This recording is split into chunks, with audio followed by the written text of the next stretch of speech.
Memory da kwese da atwa mu ya na yete se Nyankopon ato ne nsa afre no ne senti sense me ya metwa sini na Angel TV so chese ye ni sinifo no na ye adwumenti no ya yetu ya namo yetu anamon aba efie se ye ni ebusuafo no e ba bedin komo na ya hwe eye ni nhihye se ebeba so anase emma so in this particular era ya ye wo mu coronavirus sa mre ya ye wo mu eni ntinu yenko na ye ni ebusuafo enkodi komo na ye se ne efie ho na ye ba ye no efie ha di ayedi ase nipa krampo eni hanamo enti yenko na ye ne bishop sister baako enko na ye eni nkodi komo na ye ntie ni omo ewo ana ni omo hihye ato akwemu amayen se ye ne ebeye yie no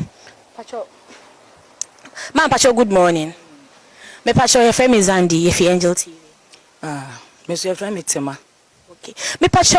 ye nua panyin bishop if mu a ofri mu no eni ntina na ya ba se ye ne ebusua ne bedin komo na ya hwe eyie ne hihye ene nia modi ato akwemu amayen yo na me danu na ofri mu na enyame pa memre da no ya nye 1 week because police for no say ya bro 25 a mbeba bechi yen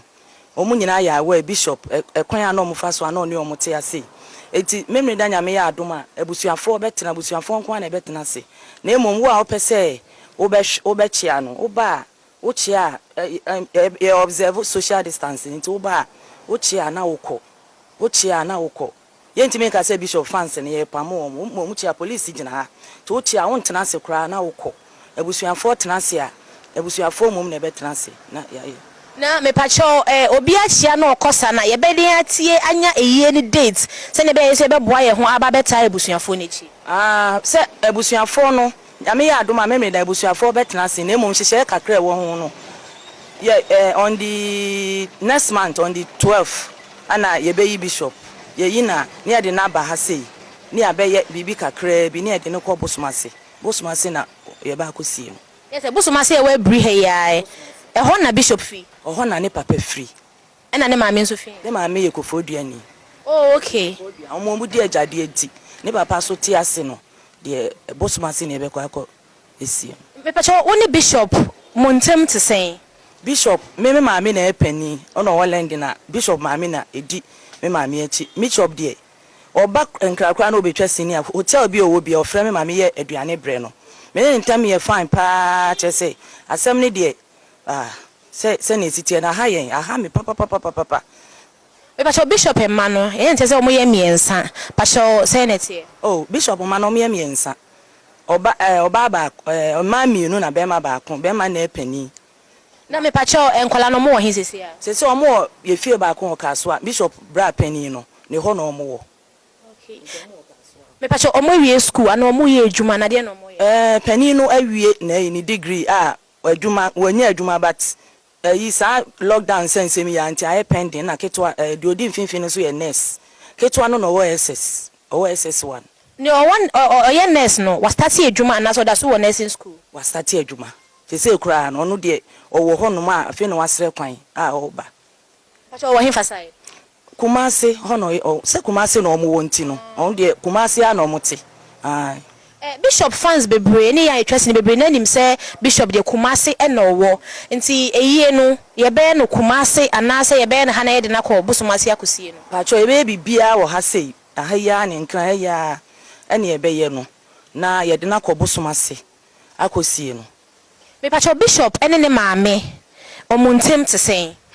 bishop ne ma bishop amoye 9 ono tosumi no one ne maame ntem de cause asemi ba ye maame no waye de obeye bia waton ne ka ne oye nsuo yi watonton bibia one ne maame ko hwe oyare da hompo dia maame beye ama e ba na maame no oye ye no asese kura no ade na afete na ma wakọ admission yi na ba fie nti one ne maame ntem de asundue nim ono ne maame kura ne da bia one ne ma oyare ne maame da ne ho ohun enti no se one ne maame ntem ye fine nyese ne amanfo e kase one ne maame ntem ye basa da bi one maame ntem ye fine pa odo ene wo omumu boni bia ni one maame ntem me pacho ne papa ti ase ne papa ti ase papa no so e wo krom ha ya pacho an na me pacho emre bi na bishop se ne maame ewo abrochire pacho yare ni mu na ne maame eba Ghana anase ne maame no owuye ye mo ne maame rashi anase me ante no abrochire no wo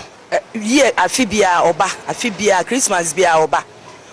August nim e no nko embassy enye se owuye no bai aba a one na ekoba e na ya ante asempa nti no ono aka se oba ye kura se anigi anase we onya bi e na odite ho no me pacho eba news mu se bishop maame ana esi sinitwafo no kwan se mo mma mehwe ne ba no pacho ne kura ben na ewom enye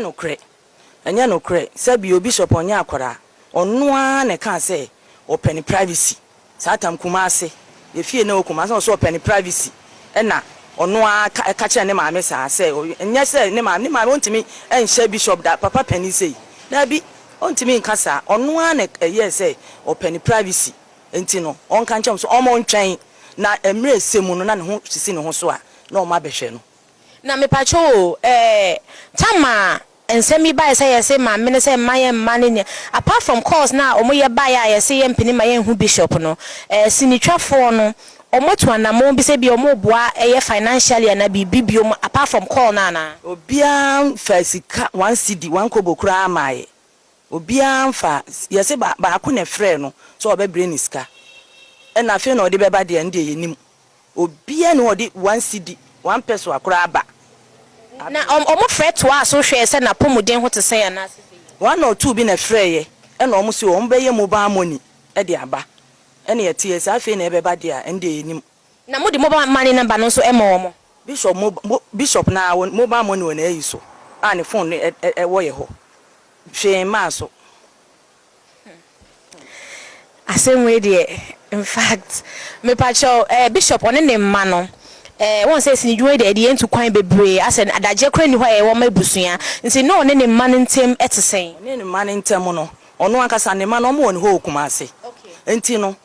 me da bia mo okumase bia nkora ne nti ene wo he obeba no abehwe wo mo feeding den omo school fees bia ono won ne mma pani no oye pani ono ne fa adwene mpo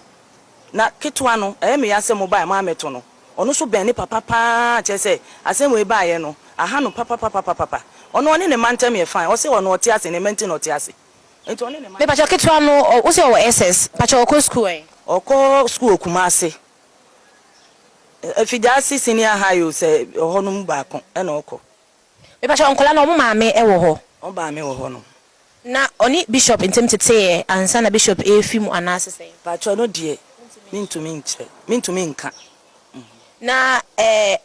iye ya be omo maame no so ato na mo se o ba behwe ne ekoso obeba but money ni edi nkomo mo ne kasa bibia e kama obeba